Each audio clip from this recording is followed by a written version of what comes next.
پیکی ته یې چنډ ورکه بیا یې تړک وهلې ګوتې لالي مې ویل خفه نسې زه وړمه زړګی داسې احمد دې که پاگل که لیه نشوې له سینګاره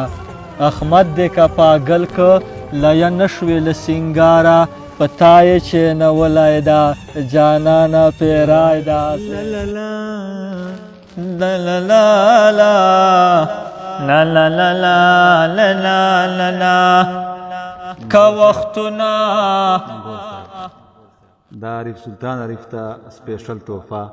صمد خان صمد او سفیر الله نیمګور له طرفه سپیشل تحفه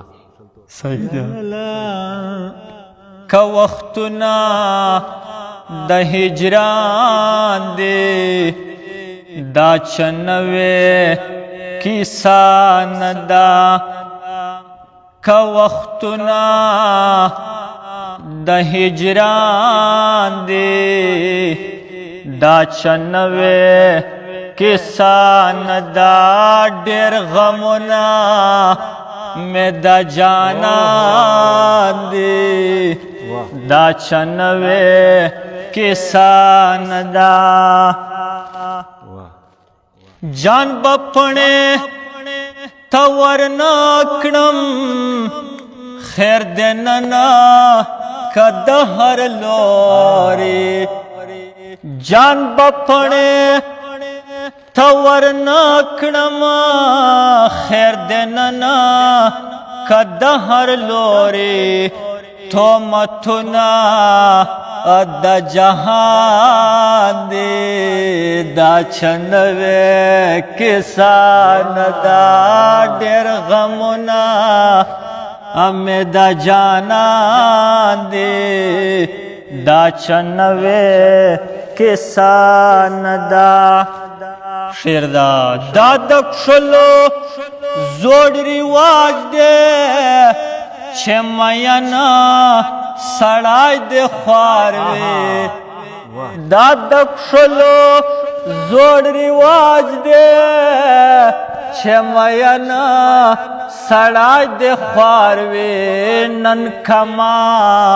پورې چوک خاندي دا چنوې کیسه نه ده نن کما پورې چوک خاندي دا چنوې کیسه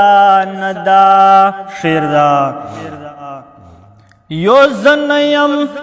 چې فریاد کړم هر میینه ته مې چې خیال سي یو زه یم چې فریاد کړم هر میینه ته مې چې خیال سي ټول اخته په ورد جان دی دا چنوې کیسه نه ده ټول اخته په ورد جان دی دا چنوې کیسه نه ده ډېر غمونه مې د جانان دی دا چنوې کیسه نه ده شعر ده هر سړی د جان په ویر دی پنځلسمه د ملګرو هر سړی د جان په ویر دی پنځلسمه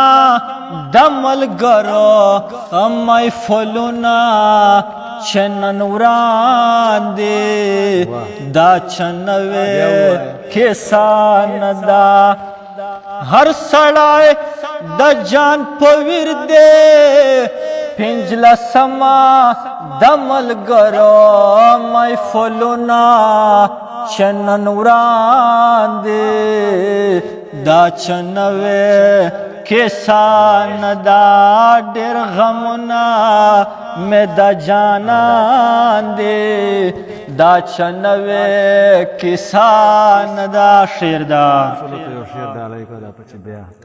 دا د کښلو زوړ رواج دی چې میینه سړی د خوار وي دا د کښلو زوړ رواج دی چې مین سړی د خوار وي نن کما پورې چوک خاندي دا چې نوې کسان دا ډېر غمونه مې د جانان دی دا چې نوې کسان دا صمد خان مکتی شعر دا معرف غوند بشمارا د منزل په غوښتو غوښتو معرف غوند بشمارا د منزل په غوښتو غوښتو